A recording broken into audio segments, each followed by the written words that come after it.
ان دی الله تعالی ته وی چې خدای پاک مونږ دی دنیا ته واپس کی نو چې کله ته مونږ واپس کی نو مونږ بستا یو سکند نافرمانی نکو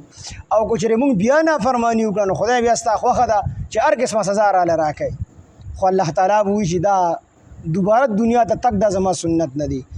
د دې وجه نه حسن بصری رحمت الله علیه فرمای چې د جهنميانو د ټولو نه اخیری خبرې به هم دک کوي د دې نه پس بیا جهنميان نه د الله سره خبرې کوي نه به الله د دې سره خبرې کوي بلکې یو بل ته غابي د یو بل په خبرو به نه پوهېږي غابي به یو بل ته خو الله تعالی به سره خبرې نه کوي نه به دی الله تعالی سره خبرې کوي بلکې روایتو کې دم راځي چې زرو کالو پورې به دې چغې ووایي چغې به ووایي چغې به ووایي الله به توجه نه فرمایي زر کاله به دې چغې ووایي او زر کاله پس به الله تعالی وفرمایي دا سپي څه غواړي وي دې وایي چې تږي شوي یو الله ډېر اوبره الله که تږي یو ډېر زیات نو بس الله تعالی د جهنميانو کوم هغه وینې او زوی هغه چې کوم رابهیږي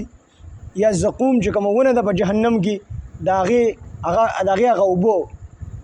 هغه به فرشتو ته الله تعالی وفرمایي ورکوي چې بس فرشتې ورته هغه جام ورنږدې کړي هغه لوښې نو دا شونډه به یې بر راورسي او دا شونډه به یې نامه پورې ورسي نو د تپ ته وجې نه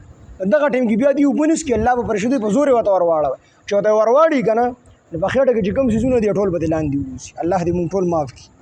الله به ورته وفرمایي چې یوه ډله د مؤمنانو چې به ما باندې ایمان راوړی او زما نه د دعاګانې کولې چې خدای زمونږ مغفرت وکړه به مونږ رحم وکړه ظالمانو تاسو خو هغې پورې خنداګانې کولې د هغې هغه خندني کولو او هغې پورې ټوکې کول هغې ته تکلیفونو رسولو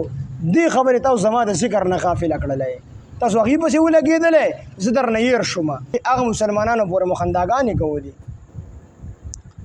په خپله مو ایمان نه راوړو بلکې اهل ایمان چې کوم هغې پورې مو خندا کوله نو په خپله خو هم د سړیتوب کار نه کو او کومو خلکو چې د سړیتوب کارونه کول د مسلمانانو په الله ایمان او په پیغمبر ایمان نو هغې ته خو تکلیفونه رسول هغې پورې خنداګانې مذاقونه کول مسلمانان کامیاب دي چې د آخرت هغه سختۍ ته وګوري هغه اوږدوالي ته وګوري نو دوی ته به دنیا دا ژوند یوه ورځ یا د ورځې څه حصه ښکاره شي نو دوی به وایي چې الله تعالی موږ یو ورځ پاتې شوي دوی دنیا کې یا د ورځې څه حصه پاتې شي پوره ورځ هم نه وي پاتې شي فاسأل پس تپوس وکړه العادین د شمیر کوونکو نه دوی به موږ ته اړه پته نشته دی خو چې کوم خلک شمیرې واله دي نو د هغې نه تپوس وکړه الله تعالی موږ خو د دې د آخرت هیبت داسې ګډوډ کړي چې زمونږ ذهن یې خراب کړی ذهن مو د سره کار نه کوي نو خدای پاکه د دې شمیر کوونکو نه تپوس وکړم د شمیر کوونکو نه یا انسانان مراد دي چې کوم په شمیر کولو باندې مقرر او یا د فرشتې مراد دي چې فرشتې د هر یو څیز لیکي د انسان د ښه او د بد اعمالو سره سره د انسان زندګي هم لیکي چې څومره زندګي تېره کړه څومره ساونه یې واخیستل څومره ساونه یې پرېښودل د سترګو سره څومره اشارې وکړې سترګې څو پیرې وړکېدلې دا ټول لوح محفوظ کې لیکلي شوي نو فرشتو دا ټولې خبرې لیکلي وي د هغې نه تپوس وکړه الله موږ ته خو پته نشته ده قیامت ته سختي دا ډېره خطرناکه ده الله وی ډېر لږ وخت پاتې شوي یې او که تاسو نن نه مخکې په دنیا کې پوهې شوي وای چې دا لږ وخت دی که نه نو هغه وخت کې مو ذهن کار نه کو په شهواتو کې او په لهو لعب کې چې کوم دی لګېدلی وای او آخرت ته نه یېرو نن درته پته ولګېده چې هغه ډېره لږه زندګي و نو یقینا چې زندګي لږه ده